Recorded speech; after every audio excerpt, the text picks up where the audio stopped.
Okay, hi, it's Toby from Heavyweight MMA here today with Phar Jack Jenkins, the current featherweight champion of Eternal Promotions. Welcome, man. Thanks for having me. Good to be here. Now, man, I'm seeing you for the first time together talking. Straight away, I noticed that the mullet is back with a vengeance, man. Yeah, I brought it back. I got rid of it for the Jessie fight because I was going up to the Gold Coast and I thought it might run a bit hot up in the Queensland weather, but she's back in full flow now and, enjoying it. That's classic, man. The funny thing is, the other day I was watching a good interview with Mr. Jimmy Crute on Submission Radio, and I was thinking just the same thing. I was thinking, I'm going to ask him why he doesn't have a nice mullet anymore, and you've brought it back. So you're very powerful now, man. I understand that the mullet can give you extra power. Yeah. So I've heard if I can gain some Jimmy Crute strength from the mullet, then I'll be very happy. That's awesome. Hey, on that topic, a few times I heard you mention that about Jake Matthews, Jimmy Crute, etc. How much training have you done with these guys? So I trained with those boys when I was originally at Metamorphica. There was just no sparring partners there for me, so I got introduced to those boys through Cal Potter. He took me down to Absolute, was where we used to spar on Monday and Wednesday mornings. And that was Jimmy and Jake were there. Jimmy was only sort of 4 fights into his pro career then. Jake was just making the transition from lightweight to welterweight. So it was pretty early on at those times. And then we trained together for right up until when I went to Thailand Absolute in what year was that? I went there 2019 or 2019 when I went to Thailand Absolute. So we spent quite a few years training together, and I'm still really good mates with those boys, particularly Jimmy. We speak on the phone fairly often, and it's good to see him kicking ass and doing his thing. Yeah, he's done very well so far. We're all looking for his next win now. I've got a big opponent coming. It should be exciting, right? Yeah, 100%. And like Jimmy's so young, like sky's the limit. Like he's in the UFC competing at the level he's at. It's just unreal. And he's like, I personally don't think that anyone has seen from Jimmy what he's capable of. And that says a lot given how impressive some of his performances have been. But yeah, I think he's still got a lot in the tank to give before we see his best. What I loved about his last performance was he was obviously had that nerve issue with his foot going numb and etc. And but he still showed so much heart in trying to continue, even though his leg wasn't working effectively. Yeah, for sure. And yeah, like it's an attitude thing. Hey, like a lot of people, someone like Jimmy, when you go in, and I know he lost to Misha as well, but a lot of people, when you have such a successful regional career like Jimmy did, where he didn't lose a fight, barely dropped a round, didn't really have many challenges. He had a few good fights, but he was just so far and above when you get in and how you respond from that loss. But I had coffee with Jimmy after that fight where his leg went numb. And he just handles it so well, and his attitude is always just looking forward and getting better. So, he's a superstar, and I love being around him. That's it. And this week's been a good week for Australian MMA too, especially closer to home with another Eternal champion jumping into the UFC via the Contender Series with Jack Della Maddalena having a good performance. How does that feel for you? Does it feel like that's a good thing because it it shows that guys that are champions like yourself in the regional scene can jump overseas and get it done, no problems? Yeah, 100%. So I was talking with my coach, Andy Colgrave. We were training yesterday, and he sort of said that it just bodes so well for us how high the level is here. And that, if you get to the top of the heap here, like guys like Jack, then, the sky's the limit for us too. We're at that level and above, which, I've thought for the last few years that I've been at that level, just about getting a chance to show it. But, on a personal level, I don't know Jack super well, but I played rugby with Jack's older brother, Josh, when we were growing up. So I know the family, and I've got nothing but good things to say about Jack and Josh Della Maddalena. They're absolute legends. And, to see Jack get just rewards for his hard work is really good. And how do you feel the MMA seniors in Australia as far as like getting along together and rivalries and all that? Is it pretty united when it comes to people performing well and doing well overseas, et cetera? Or is it something where there's a lot of jealousy and this type of thing around the scene? I try and stick to just like my experiences with people. You always hear about like fallouts here and there and people who don't like each other. But one thing that I got told pretty early on was just like, don't inherit beef from anyone. Like just because, you know, someone you train with has beef with someone, or someone your coach doesn't get along with X person or whatever, don't inherit any of that. So I've tried to stick to that. So I don't really have any issues with anyone, and I just sort of take people on face value as based on how they treat me. And, you know, if you go out the back of a fight show, a lot of people who haven't been out there, it's actually a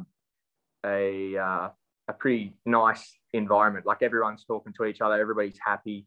There's no sort of animosity, you know, albeit there's a few ones here and there. But particularly, I think when you get to that high level, get to the UFC, everybody's happy to see other people succeed. Yeah. But in saying that, also, like if a short notice fight comes up and they give me a guy and there's an Aussie flag next to his name, I couldn't care less. Like, you know, at that point, it's me against the world. But yeah, on a broader scale, I think everyone's happy to see the guys at the top do well. Yeah, and it's kind of on the other side. It's a nature of the sport as well, right? You're competing with people. You know, some people like in their mindset to get themselves working against other people. So there would be a little bit of rivalries, and that can be healthy as well, right, in the sport. Yeah, for sure, especially within your weight class. Like if you're a bantamweight or a featherweight or a lightweight, and other guys are walking around at bantamweight, featherweight, and lightweight, it's hard not to look at them as competition. You know, because at the end of the day, you never know who's going to be the next name put in front of you. Yeah, man. And on that, your Eternal MMA, I noticed they've got a couple of shows coming up, one in October, one in the Gold Coast in November. Are you on any of those shows? I haven't spoken as of yet to Eternal. I'm hoping to fight around November. But as far as like Melbourne restrictions are pretty tight.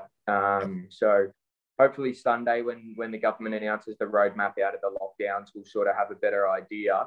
But right now I'm just training, making sure I'm staying fit, drop the weight off a little bit. Got a little bit heavy during COVID, but you know, not compared to what a lot of people get. So get the weight back down, get in shape, and then just make sure I'm ready for whatever opportunities come up. Yeah, man. And I know in Sydney, there's some like pretty heavy restrictions that like some guys can train if they've got like an actual confirmed fight, if they're a professional fighter. But if you don't have a fight confirmed, even if you're a professional fighter, you can't like get together and train. What's the sort of go down in your way? Is it the same or different?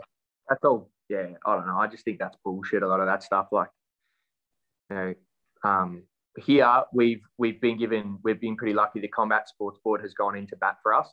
And you would have probably seen they ran a Muay Thai show a couple of weeks ago with no fighters and stuff. And the Combat Sports Board went into bat for everyone. They helped out with organising, making sure it was COVID safe. They've given all the pro fighters work permits and that sort of stuff. So I've not been restricted at all in terms of training. You know, there's been things that have come up, like I can't work, obviously. So there's been days where I've had to, you know, do some labouring work and things like that. So I haven't been able to train. And then on that, some of my training partners have had the same thing where they've had to go and find other work. So we've missed out on a little bit of training, but we haven't been restricted in that sense that we haven't been able to go to the gym and get work in. Yeah, man. Hey, and just wondering in your current situation as far as training goes, listening to some of your podcasts, I heard that your parents are in Bacchus Marsh. At the time, you were living with them on the weekends, then driving 2 hours to stay at a gym, and you're actually living in the gym and then coming back on the weekends again. Is that the sort of same thing now, or it's different? No, it's not the same thing now. So the reason I was doing that was because I worked at the gym. So I would train in the morning, train in the afternoon, and then I would work and coach the evening classes. And then by the time I finished there, it's 9 o'clock. So I would just go upstairs and sleep there. So I would take all my clothes with me from home and then drive back to mum and dad's. But with no classes being on and not coaching at all, it just doesn't, like, it makes sense to just drive, like to get home and have a sleep in your own bed and, you know, have all your own things around you. So I don't mind the drive now. Like with no traffic because of lockdown, it only takes me sort of an hour and 10, an hour and 15 to get in, and then an hour and 10 or an hour and 15 to get home. Yeah. So I don't drive at the moment. That's a different thing then. Yeah, it's kind of echoed with me a little bit because when I was young, I actually lived in a gym in Sydney quite a bit. So I kind of remembered my youth, man, staying in the gym. It's kind of cool, right? Like just crashing on the floor of a gym, and you can get up and train anytime. It's kind of cool. Yeah, for sure. It's good. Like, and even little things like you get like towards closer to a fight, like before the Jesse fight, I was staying at the gym flat out, and I would finish class and then I would get on the treadmill and do like my running for the night right before I went to bed. and that sort of thing, which was really handy. And it's good to, I think when you make those sacrifices that, it helps get you in the right headspace to do what you got to do. Take yourself away from your comfort zone, get you closer to, being that killer instinct you get in the cage. That's true. And it cuts out that downtime. You get more downtime to do a little bit more. If you're not, like you said, you're driving 2 hours a day. If you're living there, you get those extra 2 hours on your roster. You can do a little bit more. 100%. Yeah. Hey man, I'm just listening to you and that I'm quite impressed. You're very well-spoken and cerebral type of guy. And I heard you talking about different fighters and like not everyone comes from a rough background. Not everyone is a rough sort of guy. You seem like a good sort of martial artist, man, from my perspective. It's good to see. I appreciate that. Thank you. And I do have an interest in why, like some people have a burning desire to hurt people. Some people have different reasons. I wanted to know what's your reason for fighting. Before you say, my feeling just from listening to you is that it's about you get a sense of achievement through mixed martial arts and martial arts, about your personal challenge. Is that correct, man? Yeah, 100%. Yeah, that's spot on. If I could probably surmise it in a couple of words, that would be it. Yeah. I more than anything, I enjoy the person I become through my training. Like the sacrifices you make, the hard decisions you have to do, the hard work you put in. I enjoy, sort of what that molds me into. And just by force of how it works, when you're doing that, you're surrounded by people who are also like that. So then, all of a sudden you're putting in hard work and you're surrounded by people who are also working hard. And and then all of a sudden you're taking things off them, they're taking things off you. And yeah, I just really enjoy the lifestyle. Yeah, I love that. The idea that, taking challenge kind of molds character rather than taking the easy path in life. You could take the easy path, right? You could get a 9-to-5 easy job in your hometown or whatever you feel like, but you're taking a difficult path, which is molding your character and allowing you to really feel a sense of achievement, right?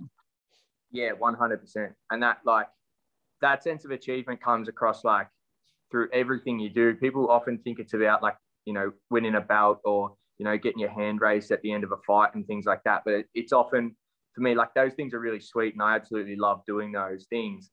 But it's, it's getting up at your 6 a.m. alarm and running before you have to go do a PT, before you have to go to jiu-jitsu. And then while you do that, you've got to eat a salad with a can of tuna for lunch because, trimming down your weight, getting your body fat percentage down and that sort of stuff. And that sort of stuff just molds you into, a different person you would be than if you sort of lived a more comfortable life. And that's not necessarily knocking on anyone that wants to do that. It's just, that's never really driven me. Yeah, it's the culmination of so many things, right? And then just to get that done, you have to have an insane level of drive, to do all these things. Is that something that you think has just come from yourself, or is that something through your family, et cetera, that they're hard workers and it's kind of come in through you? Yeah, I think definitely, probably growing up, I probably didn't show much of that. But as I've gotten older, I've probably turned into more like my dad and my older brothers, who are all really driven. So my dad, he's probably not in a sporting sense, but my dad from a business sense and a professional sense, he's always trying new things and try and fail at different businesses and that sort of thing. And he always, works hard as he's always up before I am and, still working when I get home from work. And you see that and you sort of take a little bit of that in. And then, I've sort of applied that to what I do now. I'm not afraid to fail. I'm not afraid to, say that I want to be the best in the UFC. I want to be the best in Australia. I want to win belts. I want to get a contract, that sort of stuff, because, I don't really have that fear of failure from seeing my dad sort of reach out for the things that he wanted to do. And then, to a lesser extent, watching my brother fight as well and putting it all on the line when I was growing up, that helped me, just prepare for the physical sense of it. You mentioned that your brother did kickboxing. Is that right? Did you do any MMA? No, I never did MMA. He's a purple belt. He's nearly a brown belt in jiu-jitsu at the moment, and he's a handy striker. He was a sort of 5-0 kickboxer coming up on the local scene here, which the local kickboxing Muay Thai scene in Melbourne and stuff is pretty strong. So he was really handy, but he just chose a different path to push himself. So yeah. Yeah, each their own. Can you describe your style of fighting with a particular sort of emphasis on what you feel are your strengths? What is your key go-tos in a fight, or what do you feel you're best at? I'm I'm a pressure fighter with accurate boxing. And a lot of people, you can talk about my leg kicks. Like my last 2 fights, I've broken both my opponent's legs. But I think that comes from the fact that I put people under pressure and make them make mistakes. Because anyone who's sitting nice and relaxed and comfortable, they'll turn that knee out and they'll get the check and the timing right. But when, I walk forward and I'm calm and I've got that, the intention to just walk forward and put you under pressure, that's when people make the mistakes. And that's when the leg exposes itself for me and, I can chop away at it. That's nasty, man. That was you broke 2 guys' fibula, right? On the lower leg. Yeah, the lower leg. Yep. Yeah, I actually had that happen to me too, man. In training, I was the guy faked and I checked the wrong side. He came in the outside while I'm supporting my leg and boom, just broke it clean. I knew something was wrong, but I didn't know what it was. I'm like, what's wrong? I knew there was something wrong, but I didn't know what it was. Yeah, it's not a nice injury, but yeah, especially in a fight. It's a high risk and high reward shot, right? Because I've got to time it like we do a lot of work like Raja Shippen, who I train with. He's really good at like working on the count of people's count. Like they step 2, bang, that sort of thing. So I do a lot of work. I'm waiting for them to take that forward step. And as their weight's coming onto their front leg and their forward hip, that's when I whip it up. So their weight's on it and they don't have the opportunity to turn that leg out. Whereas when you see people who are breaking their legs and that sort of stuff from throwing it, it's just from throwing and hoping and not trying to get that beat down and get the timing right. Yeah. I'm hoping in my next fight, like I always want to grow. Like I think in all my fights, I've shown a growth in my skills and my ability. And I want to make sure that I'm not just showing the same thing over and over again. So in my next fight, if the leg's there, I'm going to take it. But in the next fight, I really want to show off my boxing a little bit more and show off the fact that I've got really clean hands and I can, if I put them on people, then I can do some damage. Yeah, man. And just talking about your style, something I'm impressed with personally is the way you're not like sticking to one particular area, because you find the nature of MMA and the way a lot of people train it lends itself to people like on the ground turning into a BJJ player, on the fence turning into a wrestler, on the when they stand distance, they're turning into a boxer, so they don't blend it all together. But what I notice is you blend it all very well together. It's like it's not separate arts, it's everything sort of blending together. You're very adept at throwing punches even within the grapple. I appreciate that, man. It's very good. Thank you very much. That's a really nice compliment, because that's one of the things I pride myself on, that is that you get these people who are specialists in certain areas. And I always back myself that even when I get to that top level at the UFC, you might be a better striker than me, but when we get in the clinch, are you going to be as strong as me? Or you might be a really good grappler, but I don't think you're going to out wrestle me. Like the ability to keep the fight where I want to keep it, and keep you away from your specialty is something that I'm really strong at. And it would be, it'll be good to show that in my next couple of fights. Yeah, man. And you guys are super technical too. Just only a few pieces of information, like you're just talking about how to land that outside leg kick, the calf kick, and other things I heard you mention. You guys are super technical. And I would say, like you actually mentioned, it kind of reminds me of the city kickboxing guys. You mentioned you guys are like a Australian version in a way, right? Like really technical style and analysis of fighters and probably your strategy to win, right? Yeah, I think what I said was that we're them, probably an earlier version of them, on the way up. Yeah. I don't think it would be fair us to city kickboxing as of yet. They're just such a superstar fight team. But I think the guys that we have and the mentality that we all have just to learn and get better and really be students of the game and have high fight IQs as opposed to just being good fighters. I think that really lends itself to the way I want to fight. So that's why we gel so well as a team. Yeah. And have you had any chance to train with any of the guys from CKB at all? No, I'm just trying to think. No, I haven't. Like a couple of guys from our gym went over and have trained at CKB before for like 6 weeks or 8 weeks at a time or that sort of thing. But like just off the top of my head, like Kai or Shane or any of those guys, then I've never trained with any of them. I've talked to Shane quite a bit. Shane Young, he's a real stand-up guy. So I enjoyed that, but I've never trained with them, no. Yep. And the other point about your style is the switch hitting, man. It's great that you can work off both legs. It makes you so much more versatile. And although I know you said that people these days, everyone's kind of needs to be able to switch hit, and And that it's not that common. You watch a lot of people in UFC, they struggle when they switch. They might switch only if they have like some sort of injury coming out, or they've hurt their calf or something. They're not really comfortable in it. So I think it's a great skill to have moving forward. It makes you so much more versatile and difficult to catch a rhythm on or be ready for. Yeah, no, definitely. I think that's why if you go back and you watch my fight with Diego's probably not quite as good at me as me in southpaw, but out of all the people in our weight division, I think he's probably next best at being both stances. There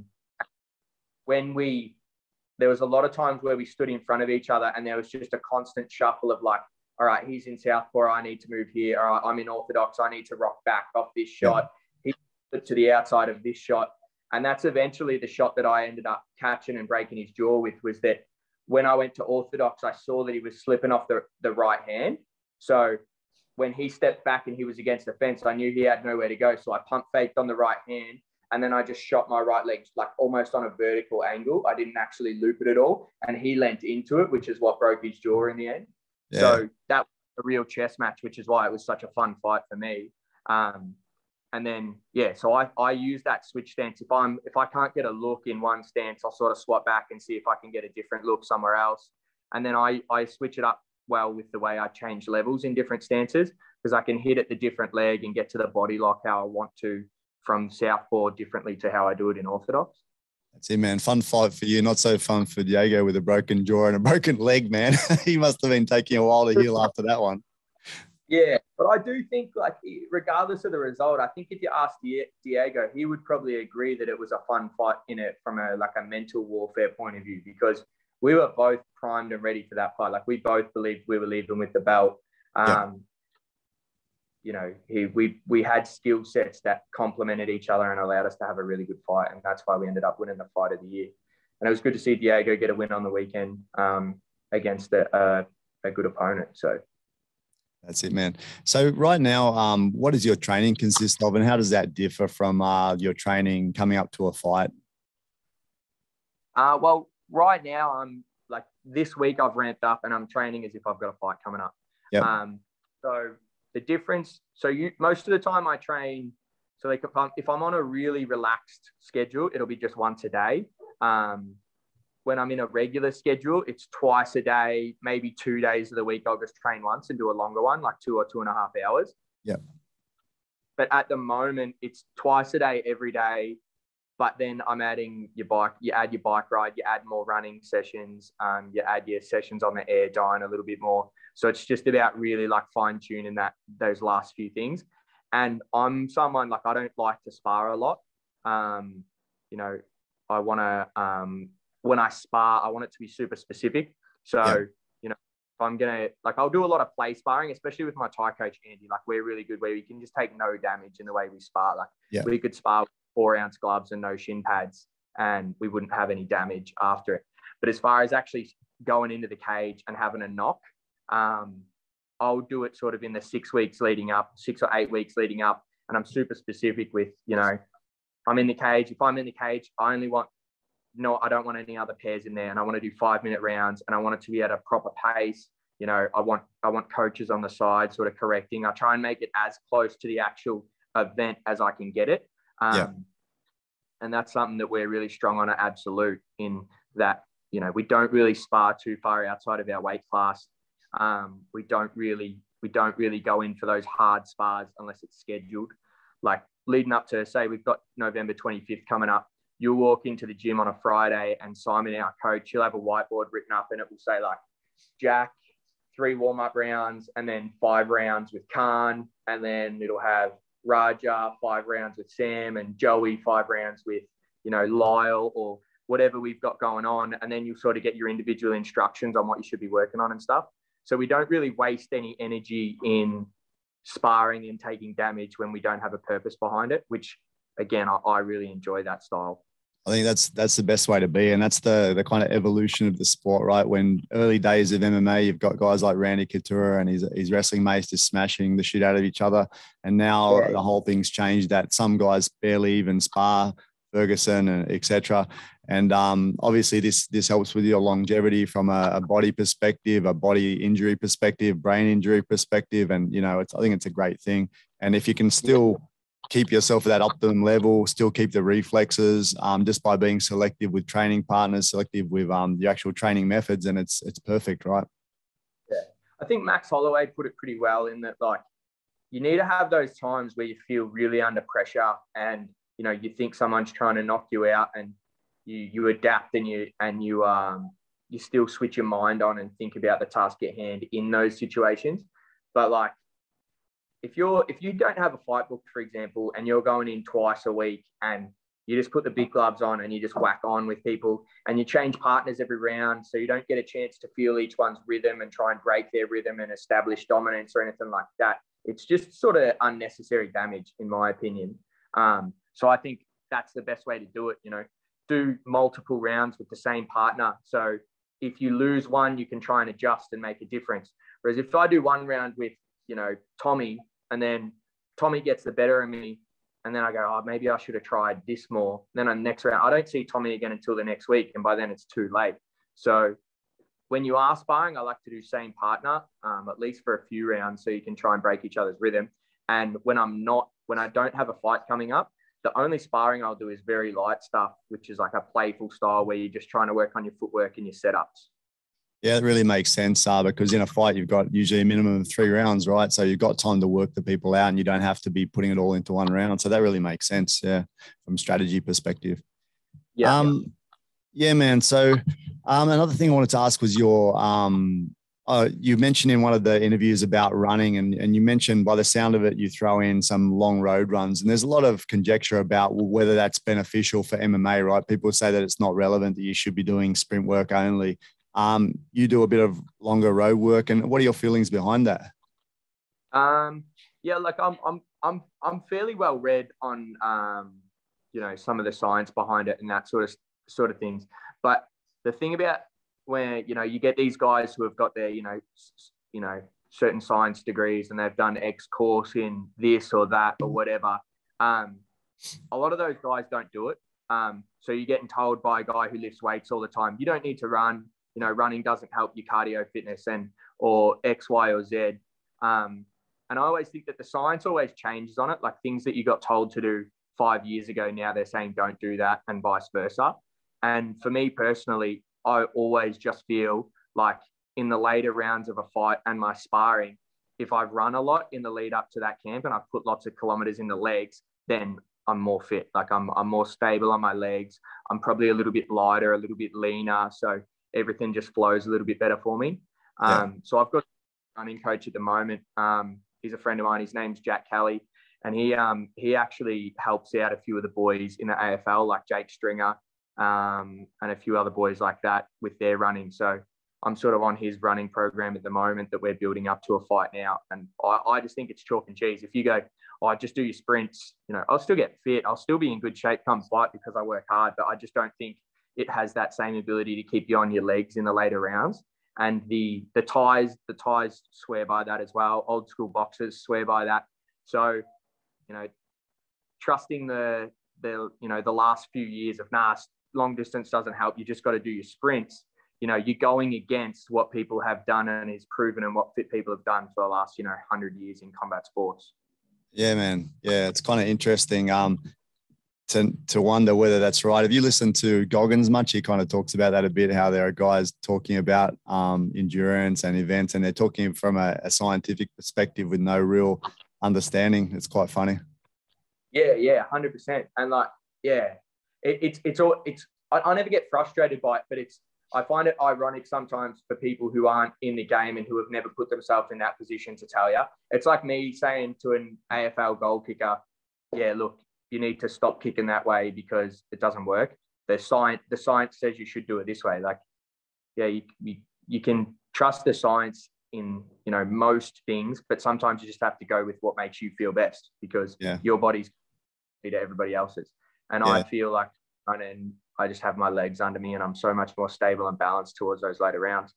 Yeah. And it's not always exactly the perspective they're looking for. For me, was only an amateur fighter, but I used to feel like the long runs helped me not just Zach fighting fitness. It helped me get through the ordeal. Like psychologically, you've got time to think, etc. And then also on the day, it's a bit of an ordeal when you're starting out, right? You've got a long day or days of thinking about it, waiting, preparing and everything. And I feel like that endurance of a long run kind of helps you mentally get through it as well. That's from my own perspective anyway.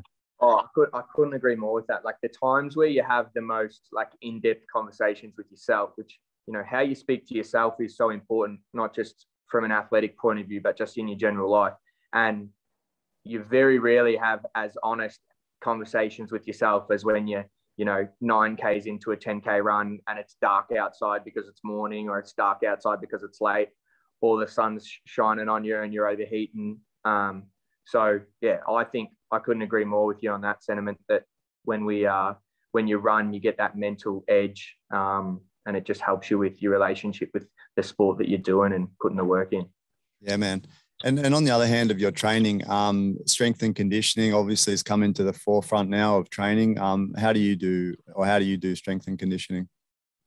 So I sort of went to a good friend of mine. His name's Matt Prince. He runs Royal Fitness. I went to him after sort of my second pro fight, and I sort of said, look, I still have a little bit of a boy's body. I want to be known for my strength and my athleticism and my explosiveness.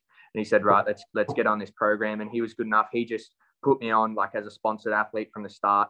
And we trained together flat out probably for, 4 years, which really built me into the body that I had. Then when I went over to Thailand, obviously we couldn't do that anymore. And then we sort of had a break just because staying at the gym. He trains in Bacchus Marsh. It was too hard for me to get back for that one session. But now I'm back with him again, and he's just perfect. Like we go in and twice a week we train, and whatever I've got on the board is there, and he sort of adapts it all and explains to me why we're doing it and why it's specific for fighting. And, there'll be things on the board that other people might have done, and he'll go, no, we won't get you to do that because that'll put too much stress on this, or it's not relevant to your sport. And I never feel, the one thing I always try and put stress on is that I'm not necessarily doing it to get stronger or bigger. That's a side effect. What I'm doing it for is for injury prevention. I want to make my body sort of bulletproof and to be able to stand the wear and tear of all the other training I do. And I think Matt Prince and the team at Royal Fitness do a phenomenal job with that. And I've, there's another couple of amateur fighters who I'm coaching or sort of mentoring a little bit. And one of them went through a similar thing where he had a kid's body, and he's been there now for 2 or 3 years, and he's just really grown into his body, and he's so solid now. So, the proof's in the pudding, I think. Yeah, man, you're very athletic too, man, athletic and explosive. So obviously it's doing the right job. Just popped into my head a picture I saw of Paddy Pimblett today from when he started doing MMA to now. He's like this skinny little boy. It looks so funny, this little picture of a skinny dude, and now he's like quite muscular. It's the evolution of the body, right? You need to do it to compete at the top levels. Definitely. Hey, man. So as far as recovery goes, do you do anything special with that? Do you do sauna, ice baths, anything, sleep? What do you concentrate on? So through the winter, I do like a steam sauna sort of twice a week. And just next to the steam sauna, there's an outdoor pool, a really cold pool. It's actually at my friend's place around the road. So him and his wife and daughters are nice enough to let me shoot over after training twice a week. For a quick skinny dip. They flick the sauna on for me, and Perfect. do a set. I usually do, either 2 sets of 20 minutes or 1 set of 30 or 40 minutes. And then I just jump straight into the cold pool.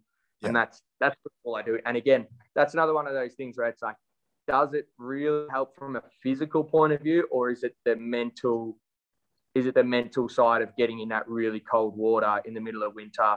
Is it the mental side of staying in the sauna for, 30 minutes when it's pumping hot or whatever it is? So again, I don't know if it's 100% it helps with anything necessarily, other than it makes me feel good. So if I feel good, I train good. Yeah, man. And you mentioned already, and in other interviews, I saw that you'd done a bit of time in Thailand training. I was thinking, would you ever consider training overseas? Because obviously there's some good training in Australia, some of the best. But I'd say one thing that they seem to have overseas a bit more is sometimes the depth of talent of people you can train with, etc. Would you consider it? Jimmy mentioned that he might consider doing a month or something overseas and coming back, that he feels pretty happy where he is, but he might do some sort of stints overseas. Yeah, definitely.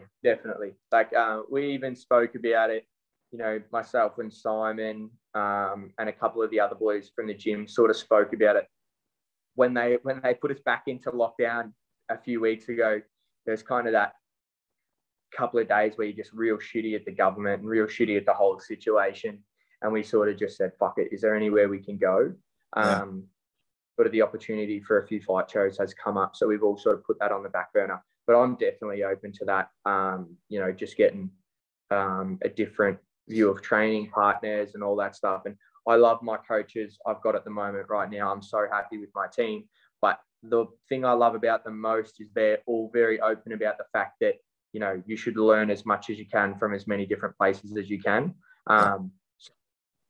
While we've all put in this work together, there's definitely an attitude of, if there's more for you to learn, then go and learn it. And that's probably why we have such good relationships, that they're all just happy for you to do what you feel is best. Yeah, man. No, it's very good that you got people working with people like that are interested in your best interest rather than just their own. Hey, one thing you mentioned, which I have to ask you, high-level problem solving with dire physical consequences. Who said it? Joe Rogan. Correct. Was it? Yes. Yeah. You said John Danaher, another one. I was thinking, was it John or was it Rogan? I had to look it up. Anyway.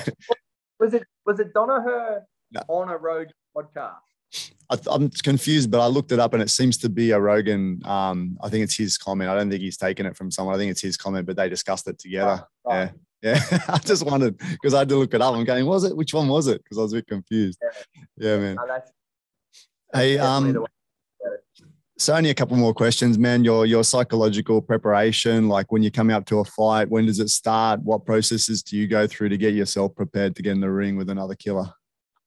Well, obviously the first thing, I kind of isolate myself from my friends a little bit, and even my family to an extent, just because I'm a super social person, and I'm really lucky to have such a good group of friends and family. So one of the things that's really hard is being around them and not, just sort of relaxing a little bit and joining in. I find that I need to sort of just stay switched on mentally. So I kind of just have my routine where I know from about 10 weeks out what the next 9 weeks are going to look like.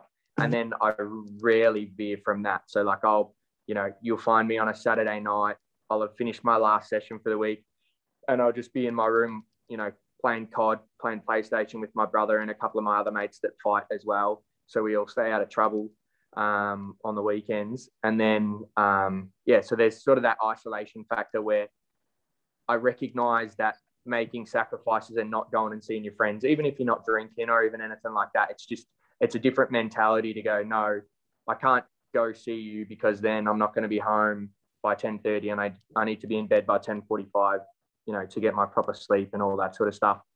And then after that, you just sort of, I do all the running, in which is you have all that self-talk and that sort of stuff. But when it comes to fight week, the one thing I try and do is just stay as relaxed as possible. And, I don't try and let my mind wander too much to the fight outside of actual fight preparation. So as soon as I start wrapping my hands for a training session, I'm thinking, right, what am I looking for today?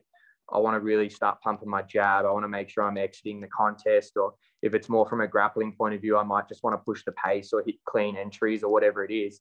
And then sort of as I build towards the fight, I make sure I sort of switch that off when I'm not at training. So then on the day of a fight, I'll wake up, I'll eat breakfast, and I'm already pretty good at switching off my thoughts about the fight and not wasting energy. Because early on, I probably found myself like sitting in bed at 11 o'clock at night, and I'm playing over fight scenarios in my head, and it's probably not that beneficial. Like we talk about being obsessed with it, but it's being obsessed to the point where you can get the absolute best out of your body. And if you're awake until midnight thinking about fights, because you think about, oh shit, if I land this shot, and then you get a little adrenaline rush just thinking about it, and then you can't sleep properly, it's not really beneficial to you. So I'm pretty good at switching it off now. And then once we get to the venue, sort of relax, go check out what's happening outside, talk to my coaches. And then as soon as my wraps go on, it's like, right, there's nothing else. Don't have my phone on me. Don't really talk to anyone except for my coaches. Fully focus in. And then you've still got all that energy left from the week because you haven't been wasting any energy thinking about it to really zone in and focus up. Yeah, man, you mentioned about Darren Till thinking of what excuses he could use to like get out of a fight. And I've been before in a club. I remember this big club fighting. I'm standing in the room, in the warm-up room, looking out the window going, what the fuck are you doing? You know, like, do you have those feelings at all, or are you beyond that, or it's just not your style? Getting better. I'm much better at it now, just enjoying the moment, because one thing you always realize after a fight, you go, oh, fuck, I actually love doing that. Like, that is really fun. Even after fights where I've lost, like when I lost to Jesse, I was obviously devastated by the loss, but the actual experience of warming up out the back, walking out in front of my friends and family, and then being in the cage, I actually enjoyed all of that. I probably just, let my focus drift off the fight a little bit. I have the best results when I'm just super locked in to the result, not to the result, sorry, to the process of the fight. And then the result just is what it is. But I won't name names, but I remember being out, I think it might have been my third fight, being out the back for a hex show. And a couple of the fighters were there, and our coaches sort of left the room for a minute. And somebody looked at me and said, like, fuck, I wish I'd been hit by a car today or something like that. Like, I wish I was in a car so I didn't have to show up. And it was just, of all things, it was odd. It just made me think, oh, fuck, at least I'm not the only one that thinks, like, what the fuck are we even doing here? We're trying to, but now I'm better at it now. I'm better at understanding that that's just part of, that's just part of going through the experience of putting yourself in such a, a highly dangerous competitive environment. Your body just sort of has those natural jitters. So now I'm just getting better at embracing them. And that's exactly what I was going to say now. I was just about to say, I tell the guys now, I train a couple of young guys that fight every now and again. And I tell them, embrace that feeling, embrace that heightened sense, because most normal people doing their day-to-day never in their life get to experience that heightened sense of, being alive, Yeah, 100%. Well, I often try and think about it like when you're going through those like tough sessions, I think like, well, I'm going to be on the other side of the pads one day, and I'm going to be on the other end of this. And I'm sure when I'm there, I'll love to look back and think, fuck, I wish I could go back to that. I'd love to be in that like heightened sense of super fit, super lean, have done everything you could have possibly done to get in the shape you're in now. And now it's just time to go. So I'm aware of the fact that it won't last forever, and trying to enjoy it while I can. Man, that's exactly it. Even today, this morning, I was walking to my car and I had that exact thought, was you wasted time when you're young, when you could have been doing something you really enjoy. Like I just did it, basic competitions, and then went into the workforce. But yeah, you're exactly right, man. Don't leave any regrets, right? Yeah, for sure. You even have it a little bit, like you get a smaller sense of that. Like if some of your teammates are fighting and you go to the weigh-ins and look around at the weigh-ins and everyone's lean, like they've all cut weight. Everyone looks like, dehydrated, but they all look lean and fit, like they've been training really hard. And maybe you're walking around like 2 or 3 kilos heavier than you should be. And you're thinking, fuck, I wish I was like them. I wish I was in that, I wish I was in that headspace of being able to fight. So just, that's the thing, just trying to enjoy it and embrace it and, trust in the fact that you've put the work in. That's awesome, man. Just one last question. The UFC champion in featherweight is Volkanovski. How do you match up against him? What would you do? How would you take it? I can tell you right now that the last time we sparred, he punched the shit out of me in the nicest possible way. That was a few years ago now. And he was, he was coming into his peak then. But he helped me a lot too. He sort of cracks you with the right hand, and then he goes, "Oh, don't do this because that's why I caught you." And then he'll put you against the cage and take you down, and then he'll say, "You need to change your stance to here." So he was very helpful when he did it.